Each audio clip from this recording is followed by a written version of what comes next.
Ya estamos de regreso para ir profundizando en torno a lo que hay con la crisis habitacional acá en nuestra zona. Me gustaría partir con Juan Carlos, que nos ha acompañado en otras oportunidades, lo hemos ido abordando de otras aristas. Y lo que queremos desarrollar en esta oportunidad, tenemos a Julio también representante, porque lo fundamental de hablar y estar con los territorios, porque muchas veces se habla desde la academia, desde quienes toman las decisiones, pero ¿qué pasa con la ciudadanía? Y englobando también con tu trabajo o la experiencia, mejor dicho, que tú tienes en esta materia. Bueno, ya lo hemos conversado antes. Creo que ya lo hemos dicho en algún momento, que nada se puede hacer si no se le pregunta a la gente, más bien si no se trabaja con la gente que es la que vive la realidad que se quiere abordar, digamos. Porque a uno se le pueden ocurrir excelentes ideas desde la academia o desde las políticas públicas, que es el ámbito que yo estudio más, pero en realidad no van a funcionar nunca. O sea, la literatura lo demuestra, no funcionan si no se hacen de abajo hacia arriba. De arriba hacia abajo nunca ha funcionado muy bien, muy pocas veces, claro. Menos en esta época. Entonces es imprescindible contar con, no solo escuchar la voz de la gente que vive en los lugares, que en este caso es Julio, sino que en cualquier ámbito, digamos. Exacto. Conocer detalles de la realidad que ocurre también a nivel regional. Es súper importante escuchar la voz de quien sufre muchas veces problemas, en este caso de vivienda. Sí. Julio, en tu caso como dirigente, cuéntanos detalles de lo que ocurre en la Puntilla de Lo Galindo. ¿Cuáles son las principales problemáticas que justamente aquejan a toda la gente que vive allá? Bueno, la mayor problemática que hay son los servicios básicos en los campamentos, tantos como el agua potable, la electricidad, la descarga del agua negra. Esos son los problemas que hay hoy en día en la actualidad en el campamento. Aparte de la organización que nosotros conllevamos como directiva, como comité, porque dentro de nuestro campamento hay un comité de vivienda, el cual también tiene que velar por los sucesos que vayan dándose en el campamento. Pero uno como dirigente y como directiva, hay sucesos que uno no puede reparar, como yo no soy eléctrico, no soy gráfico, tampoco, en total que hay cosas que lo sobrepasan a nosotros como dirigentes, como parte de también miembros del comité. Necesitamos también de que las autoridades, que los privados, supongamos la CGE, BIO, que también hemos conversado con ellos, hemos tenido chances en el cual se ha hablado de la problemática, pero tampoco ha llegado la ayuda ni se atendió el problema. Considerando que en un campamento, si se prende un cable, se puede prender todo un campamento, en el cual hay niños, adultos mayores, jóvenes, padres de familia, cosa que en el campamento lo que lo está afectando ahora es la electricidad, porque se corta, póntele en la mañana a veces se corta 3, 4 días la luz. El agua se corta de las 12. Nosotros como humanos no estamos teniendo el derecho al agua en el campamento. Estamos a 15 minutos de Concepción y nosotros hemos trabajado con el BIO, lo han abierto las puertas, pero no tenemos el derecho como comunidad de poder pedir un medidor o un arranque, un totalizador para nuestra comunidad para poder tener los suministros básicos. Y encontramos que no estamos siendo atendidos en ese sentido. Eso es lo que hoy en día lo afecta a nosotros como campamento, ya que por la parte de organización, nosotros el año pasado generamos 20 capacitaciones para miembros del campamento, en el cual fueron 10 de peluquería y 10 de gastronomía, hechas por la municipalidad. En el cual esas personas fueron capacitadas y están trabajando en lo que se capacitaron.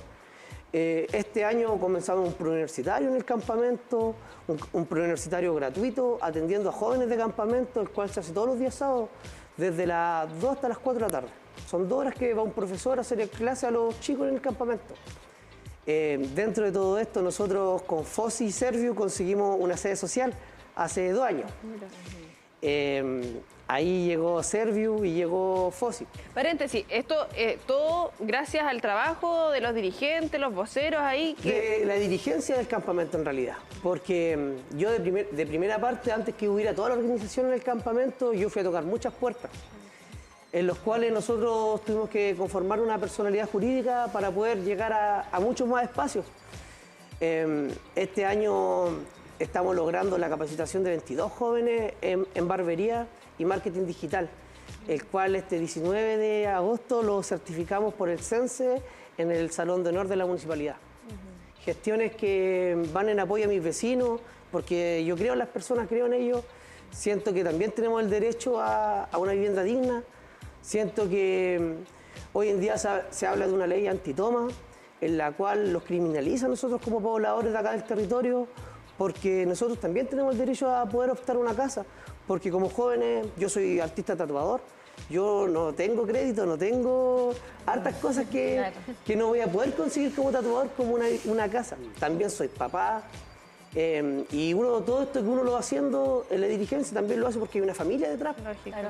Senia, también poder enlazar esta problemática al tema geográfico, porque también los problemas habitacionales de la región y de nuestro país tienen directa relación también a la geografía de nuestra región, o de los lugares donde muchas veces están mal planteados los planes. Sin duda que sí, o sea, sin duda que muchos de los lugares donde se instalan las ocupaciones o las tomas son lugares que están en riesgo, lugares que por ejemplo están expuestos a distintas situaciones, deslizamiento de tierra, tsunamis, y a eso lo sumamos que son lugares que no están urbanizados. Como bien tú señalas, no tenemos acceso a la luz, acceso al agua, entonces da la impresión que aparentemente el hecho de ser propietario en Chile te da acceso también a otros derechos que son básicos, como básico, como la electricidad y como el agua, ¿no? Julio, me gustaría profundizar en torno a lo que tú señalabas, porque diversas instancias para jóvenes, para niños, hacer un catastro, así a muy grandes rasgos, de quienes viven en el campamento en estos momentos, más adultos mayores, más niños, más adolescentes, y cómo ha sido también en todo este tiempo esa lucha constante, muchas veces con las fiscalizaciones, con las puertas que se les han ido cerrando. Hablamos muchas veces nosotros acá de la calidad de las viviendas que se van entregando, la espera también, de acuerdo a poder acceder a una vivienda, porque en estos momentos ustedes señalan, claro, tema de los suministros básicos, que uno dice, hoy estábamos en plena pandemia y nosotros estábamos acá constantemente, oye, hay que lavarse las manos, y hay gente que estaba sin agua. ¿Cómo es la realidad en estos momentos? Bueno, lo que nace del campamento también nace en plena pandemia, porque en ese entonces habían 5 o 6 familias. Después recuerdo que yo ahora andaba en Vía Valle Alto y por la usurpación, supongamos por el tema de la alza de los arriendos, sí, me empezaron a pedir más. A mí no me estaba yendo mal en ese momento porque tatuaba, la gente tenía lucas, iba a la casa y me estaba yéndome bien. Pero después la dueña de casa empezó a subir más el arriendo y yo no entendía si estábamos en pandemia. En un punto decidí ya dejar la casa. Había un amigo viviendo en el campamento, bueno, en la toma en ese entonces porque no era campamento, y me dice, Julio, ¿estás echando el arriendo? Y le digo, sí. Me dice, ven y construite acá conmigo. Y yo como que, puta, igual lo pensé, por mi hija, por mi señora. Y dije, en un punto, dije, ya si no había nada más, estábamos en pandemia, como que no había mucho que hacer tampoco. Claro. Y empecé a hacer mi casa. Después empezamos ya la organización y nace la organización desde los mismos vecinos, familias chilenas que estaban asentadas en el territorio, y empezamos con la idea de poder postular a casa, en la cual pudimos lograr una personalidad jurídica, en la cual yo soy el presidente del comité, hay una secretaria, hay un tesorero, y empezamos a trabajar con Techo Chile. Yo les doy las gracias a los chicos, a los voluntarios de Techo Chile, porque sin ellos nada de esto habría sido posible, ya que muchas veces tocamos muchas puertas, después fuimos a tocar a Servio. Servio y su equipo, cuando los conocimos, fueron maravillosos con nosotros como dirigentes, porque fueron al territorio, los invitaron también donde estaban sus dependencias y los empezaron a formarlos como para poder entender el camino a una salida habitacional. Queremos ir mezclando las conversaciones para, aparte de conocer el testimonio de todo lo que han ido viviendo también, ir conociendo a Juan Carlos sociológicamente hablando. Hablamos de que es una necesidad básica el poder acceder a una vivienda, una necesidad que todos tenemos, ¿no? Necesitamos. ¿Por qué no se ve hoy día, a pesar, ¿cierto?, de todo lo que se habla, de que se intenta? ¿Por qué hoy día no es una prioridad para nuestro país? ¿Qué pasa? Que es tan difícil acceder a una vivienda. No solamente le echemos la culpa a lo que es el tema económico, la crisis económica. ¿Por qué es tan complicado poder arrendar, poder acceder a una vivienda? ¿Qué es lo que principalmente ocurre? Yo creo que hay verdades que son tan evidentes que nadie las ve. Y es porque el tema de la vivienda está en manos del mercado, porque opera con la ley de la oferta y la demanda. O sea, no hay una política pública para construir vivienda, en el fondo para hacerse cargo de una necesidad básica. Y además, no olvidemos que la vivienda no está reconocida como un derecho en la Constitución. Entonces no obliga al Estado a... Solo está garantizado el acceso, y el acceso se puede obtener a través del mercado. Él quedó fuera del mercado, muchos estamos siempre ahí. O sea, en pandemia muchos teníamos otras redes de apoyo, otros privilegios, etcétera. Pero en realidad el problema básico está ahí. El problema es que, por ejemplo, el Estado no construye. ¿Ya? El Estado podría construir. Podría perfectamente, como lo hacía en el pasado. Cuando digo que el Estado construya, no es que arme una inmobiliaria el Estado, sino el Estado construye y la obra misma la puede construir una empresa privada. Pero hoy día no, hoy día se le da el dinero a los privados para que los privados hagan. Y sobre todo, el suelo urbano, que es lo más caro hoy día, el suelo urbano está sometido a la ley de la oferta y la demanda. Y el Estado no puede pagar una tonelada de plata por un cuadrante de suelo urbano porque la ley no lo permite. O sea, por ejemplo, si yo quisiera... Uno se pregunta por qué se van a los lugares que ahí se va a extender mejor Senia. ¿Por qué están en lugares que es de riesgo muchas veces o en los bordes? Bueno, porque el suelo de calidad es muy caro. Claro, es lo que quedó, digamos, ¿no? En el fondo, son los espacios que quedan. ¿Por qué no se y el Estado es dueño? Cuando digo el Estado no me refiero al gobierno, tampoco me refiero al servio. El Estado en general. Puede ser el ejército, el municipio, puede ser ferrocarriles. Tienen muchísimo terreno. Un ejemplo, y doy la palabra. Donde está el líder era un terreno del ejército. Y el ejército prefirió vendérselo a privados para hacer un supermercado que pasárselo a una cartera de suelo público, por ejemplo, para desarrollar proyectos que ataquen el déficit habitacional.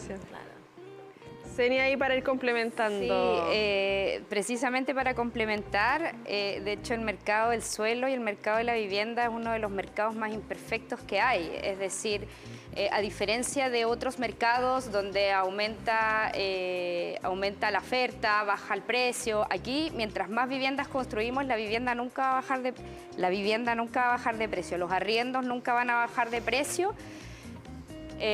Los hipotecarios nunca va a bajar de precio. Entonces, este es un mercado profundamente imperfecto y tal como señalaba Juan Carlos, y nosotros dejamos como Estado a manos de los privados la libre circulación de este mercado, ¿no?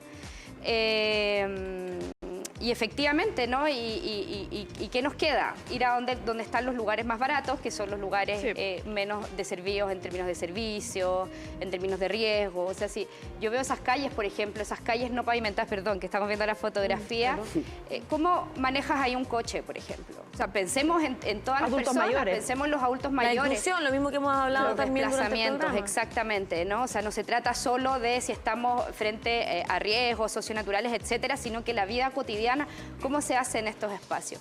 Entonces aquí, y ahí yo no comparto tanto respecto de lo que tú señalabas sobre esto de que el Estado tiene que comprar. Sí, yo estoy de acuerdo, el Estado tiene que comprar, tiene que proveerse de suelo. Va a ser un poco impopular lo que voy a decir, pero yo no estoy de acuerdo con que el Estado también lo entregue en propiedad. Es decir, el momento en que el Estado, por ejemplo, no sé, compra un terreno y después se lo da a los comités de vivienda, lo da en propiedad, el Estado pierde reserva de suelo.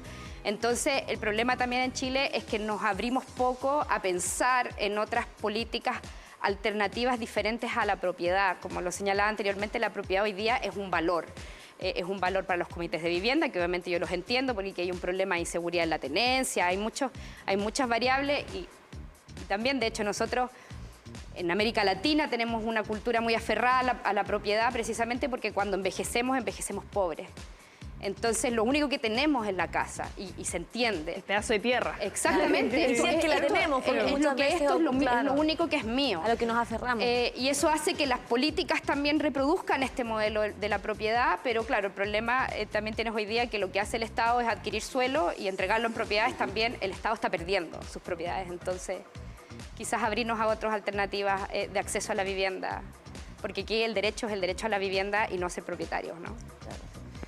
Tenemos declaraciones también para ir complementando la conversación e ir haciendo la bajada de acuerdo a lo que dicen las autoridades. Acá tenemos representantes desde la academia, de lo que significa obviamente los territorios, pero también tenemos que poner sobre la palestra qué dicen las autoridades y en este caso a la encargada de la cartera de vivienda acá en la región del Biobío, Claudia Toledo, sobre lo que está pasando obviamente acá con la crisis habitacional. Sí, sabemos como Ministerio de Vivienda y Urbanismo que tenemos una crisis habitacional, una demanda muy alta por viviendas definitivas. Es por ello que a través del Plan de Emergencia Habitacional hemos querido dar respuesta al compromiso del presidente Gabriel Boric para cumplir con el 40% de ese déficit que equivale a 260.000 viviendas en el país. Es por ello que en la región ya tenemos un avance del 48% de viviendas ejecutadas, dado que esta meta no solamente tiene que ver con la entrega de subsidios, sino que de la vivienda ejecutada. Y hasta ahora llevamos un 48%. Además, aparte de tener este 48% de viviendas ejecutadas, por parte de la meta que tiene la región de 18.896 viviendas, tenemos más de 9.000 viviendas en ejecución y 5.000 por iniciar. Eso significa que en un pronto periodo de tiempo tendremos alrededor de 14.000 viviendas, ya sea en ejecución o iniciadas. Eso nos deja muy contentos y tranquilos, dado que vamos a cumplir y tenemos la certeza que vamos a cumplir con esta meta presidencial para la región. No obstante, seguiremos trabajando para superar esa meta, pero también para dejar implementado, por ejemplo, un banco de suelos en la región.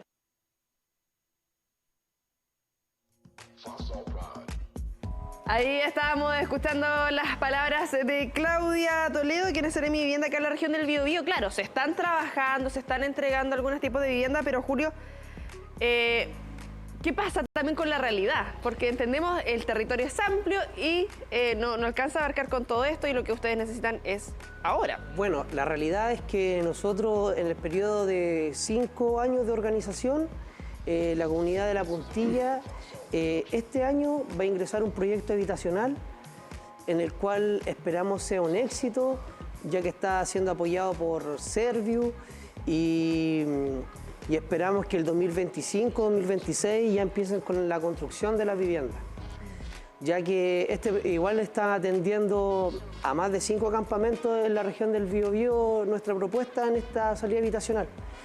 Así que hago un llamado a que todos los colaboradores que están acá en el campamento se pueda dar este año el ingreso de ese proyecto y que sea un éxito, ya que seguir la situación de asentamiento precario en un campamento sin los suministros básicos para nuestros niños los afecta mucho, ya que uno como dirigente, yo no puedo reparar el tema del agua, ya que se hace un llamado también a Esbio, ya que con Esbio hemos tenido buenas relaciones, porque hicieron un estanque en la comunidad, en la cual lo pudieron hacer sin tener ni un problema. Así que estamos al lado de 2 copas de agua, con muchos litros de agua y no tenemos el acceso al agua. Sí, Juan Carlos, también hoy día estamos en un proceso importante constitucionalmente hablando, lo conversábamos en el inicio del programa junto a Williams Gómez. ¿Cuál es la trascendencia de poder tener temas como este en la palestra y que obviamente evidencien dentro de nuestra propuesta el tema habitacional como algo prioritario también dentro de los otros ítems? A ver, yo creo que Senia dijo algo que es muy importante y es que el derecho es a la vivienda, no a la propiedad. Lamentablemente el borrador que nosotros tenemos garantiza el derecho a la propiedad, no a la vivienda. A la propiedad en el término, en el fondo, a la propiedad privada. Como no garantiza el derecho a la vivienda, yo puedo ser propietario. ¿Cuál es la diferencia? Es súper simple. Yo, por ejemplo, arriendo desde que llegué a Concepción, personalmente no me interesa ser propietario de una vivienda. A mí me interesa poder tener una vivienda donde desarrollar mi proyecto de vida de manera segura, digna, hasta el fin de mis días. ¿Ya? Entonces, el Estado podría perfectamente ser propietario, el municipio, por ejemplo, para bajarlo a algo más local, podría ser perfectamente propietario de un porcentaje de las viviendas públicas que se construyen en suelo público para que no se pierda ese suelo público, que se las va dando a las familias que la necesitan. O sea, tengo una madre soltera con un niño, prioritario, y le asigno y después le descuento, en la medida de lo posible, un porcentaje de su salario, de sus ingresos, a eso que no puede ser superior a un cálculo que se puede hacer para que pueda tener ese estilo, en el fondo, en el fondo no dejo los que queramos arrendar en el libre mercado, entre comillas, bueno, seguiremos ahí, pero que exista para muchísima gente la posibilidad de acceder a de tener una vivienda para poder vivir. Y que se regulen ahí los precios también, porque finalmente es que necesariamente se van a regular. Ahora, yo puedo tener una política de suelo que regule precios. El problema es que sin políticas no se va a regular. Si yo lo dejo en el mercado, no se va a regular. O dicho de una manera peor, se va a regular de manera asimétrica. El mercado se regula solo. ¿Ya? El mercado se regula solo, pero se regula mal. Claro. O sea, si lo dijo, o sea, en el fondo el precio siempre va a subir. Entonces, a lo mejor el equilibrio del mercado, si yo dejo a las leyes del mercado que operen solas, va a llegar a un equilibrio. Pero ese equilibrio va a dejar al 60% de los chilenos sin casa. O en situaciones precarias, o en situaciones sin una vida digna. Entonces, acá no hay que pensar en el equilibrio del mercado, hay que pensar en el bienestar, en el buen vivir. Eso es el fin. Y el fin del Estado tiene que ser garantizar el buen vivir para todas las personas que vivamos acá, chilenos, extranjeros, da lo mismo. Seres humanos, todos los seres humanos que habitamos en este territorio. Necesitamos agua, electricidad, una vivienda digna. Ahora, ¿necesito ser dueño de la vivienda? La verdad es que no. Pero necesito estar seguro en esa vivienda, que es distinto. Necesito, bueno, y así infinidad de cosas más, digamos. O sea, yo creo que en el fondo el problema basal es que nuestro Estado no se hace cargo de diseñar políticas para solucionar un problema tan básico. Recursos hay. Yo sé que los recursos, no es que todo haya que ponerlo en una canasta y en la otra no, pero recursos hay. Nosotros decidimos dónde esos recursos van. Una cartera de suelo público grande existe. Nosotros decidimos, por ejemplo, en Chile no está prohibido vender suelo público a privado con fines de lucro. Yo puedo vender suelo público a un privado, lo hizo la Municipalidad de Penco con la antigua fábrica Crab, que era propiedad municipal, y se la vendió a un inmobiliario y construyó no construyó viviendas para disminuir el déficit habitacional de Penco. Se construyó un condominio. Y eso pasa en todo Chile. Entonces, ese tipo siempre dice, bueno, pero ¿qué podemos hacer? Partamos por lo básico.